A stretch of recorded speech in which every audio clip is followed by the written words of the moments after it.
Zimbabwe's electoral body said Tuesday that 94.5% of voters cast a ballot in favor of a referendum on a new constitution that calls for a strengthening of human rights and curb on presidential powers after a decade of political and economic turmoil in the southern African nation.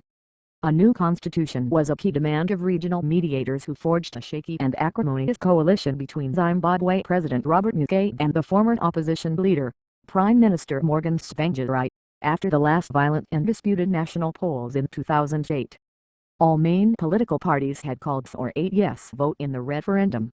Judge Rita Makarau, head of the State Electoral Commission, said Tuesday that just over 3 million Zimbabweans voted for the draft constitution and 170,489 voted against.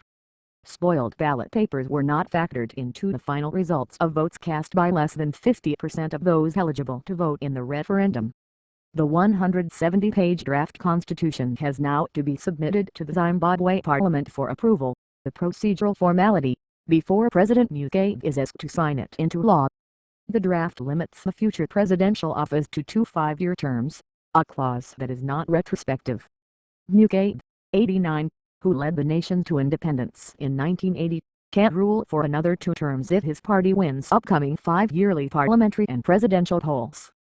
The proposed constitution sets up the first constitutional court on citizens' grievances and a Peace and Reconciliation Commission to investigate political violence and human rights abuses blamed mainly on Mugabe's ZANU-PF party over the past decade of troubled polling and alleged vote rigging. Regional observers of Saturday's referendum said voting was free of violence except for minor scuffles between rival youth groups. The outcome of voting was seen as credible and reflecting the free will of electors.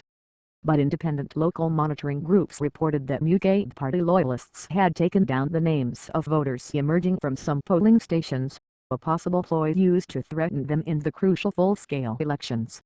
In Zimbabwe's 2005 general elections, 2.7 million people voted. In the disputed 2008 elections amid violence, 2.4 million of 5.6 million people registered to vote actually cast their ballots. In Saturday's referendum, all Zimbabwean adult citizens holding valid national identity documents, and not necessarily on the voters' register, were entitled to vote. Zimbabwe has a population estimated at 13 million. Human rights groups say the new constitution does not immediately scrap sweeping media and security laws enforced by state institutions loyal to Mugabe, and that can only be done by the next elected parliament. The 1980 Independence Constitution includes a Bill of Rights that for more than a decade has not been honored, mainly by Mugabe loyalists and the police and military, rights groups say.